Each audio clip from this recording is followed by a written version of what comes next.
It's a big win, huge milestone for TCL that even we're here for like almost 4 years pala, we already achieved that kind of milestone. And then now I'm really happy that we're going to unveil our first ever cross-door free built-in refrigerator. So this is actually this year, this we call it year of first for TCL. 3 weeks ago, we also launched our world's first 115 inches X9 TV, and now we're going to launch our first cross-door or multi-door free built-in ref. So yeah, that's it. And so a lot of things to look forward to for our TCL Philippines family, and we're very excited for that, especially with our free built-in refrigerator right now. So Sir Joseph, what makes it stand out in a crowded market? Yeah, of course, as a brand, and we really want to champion every Filipino's home, not just for other categories, but also for rep. We're also, nakikinig kami what are the consumer demands. And of course, for TCL Free Built-in, what I really like it is about its 521 liters storage space. Wow. So, yung iba kasi they feel that their usual one door or two door ref, they feel that the space is not enough for their big families. Or even, let's say, for example, refs can be used also for businesses as well. That's why we decided that this year, we're going to launch our first free built-in ref. So for this one, actually what I really like is the design, of course.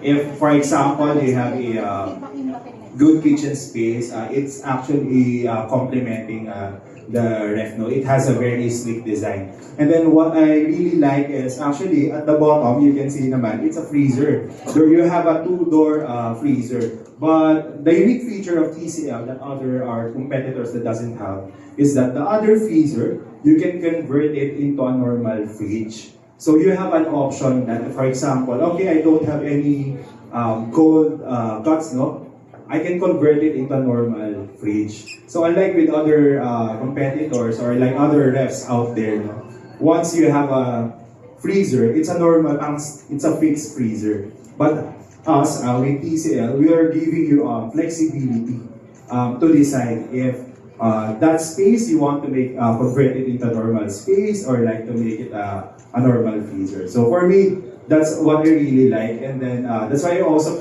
we have our brand partners now later to discuss it. Chef Mike and also Miss Joyce quick to discuss it further. But for me, that's my personal favorite. Ayan, sobrang exciting naman. And I think everyone could agree that when we shop for appliances, most specifically refrigerators, gusto natin yung flexible talaga, and then yung maraming malalagay, di po ba? So I think isa yun sa mga i-look forward natin with this one. So, sir, now, how does TCL ensures its refrigerators meet the needs and expectations of its customers? Yeah. So from our end, we also do extensive market research before launching any products. Because like what I've mentioned, we want to hear our consumer demands. Of course, our first problem that we TCL Free Built-in already solved is the space. Because it has a 521 liter space wherein you can parang we're giving you flexibility, For example, ano bang ilalagay mo dito? Normal food, vegetable, fruits, or any drinks, meats, or fish, And then the other thing, what I really like here is we have what is called a T temperature. So why it's T-temp? Because unlike with other refs in the market, parang di ba usually ang coldness ina-adjust na lang natin. But actually for TCL, even in the normal space, we can give you like a -3, -1 until 4 degrees. So you can adjust the fridge temperature into until -3, -1 until -4. Because with other refs, like what I mentioned, sila parang ito yung fixed temperature, But sa atin, even not just with the freezer, as the convertible zone from -20 until to -6. In our fridge space, actually, we have 3 temperatures that you can select. So yeah, the flexibility of the ref, no, that's what I really like with TCL free built-in. Alright, and I think, yeah, important din yun because syempre iba-iba yung ilalagay natin sa ref, diba? Yes, I agree. And so, kailangan yung temperature na adjust natin. Alright, so ngayon naman, Sir Joseph, in terms of the TCL's market, ano ba yung position niya and its vision for the future in the home appliance sector? Yes.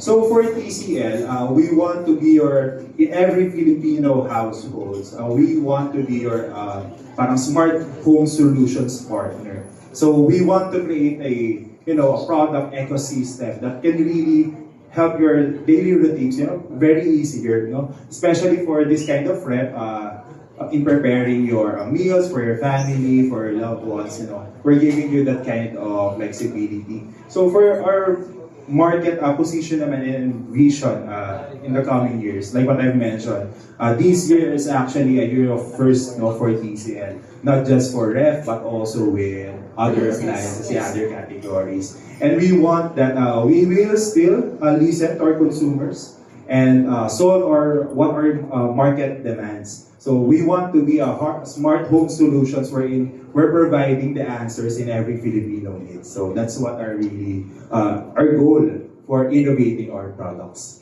Right, sir. So, you've told us na this is a year of first for TCL Philippines, right? But, syempre, nagkaroon na kami ng mga glimpse of what you will launch this year. Yes. But for our consumers and their expectations, ano ba yung, what can we expect in the coming years for TCL Philippines?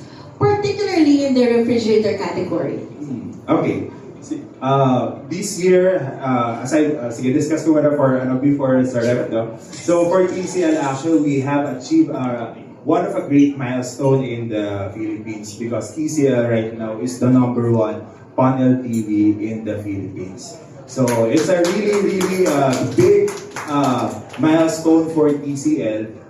For our TV category. And of course, we want to continue then with other categories, starting with ref. So, by launching this across the ref, you can expect that in the next coming months, coming years, that we will still innovate our products. We will, surprise you guys on what kind of products that we want, that we're going to launch with unique features. Because we're not the type of brand that we're going to launch a new product and still the features are still the same, no? But here with TCL, before doing any product launches or media gatherings like this one, we want that, we really want to surprise our consumers that they can expect an innovation, a new unique features with our products, especially for ref. So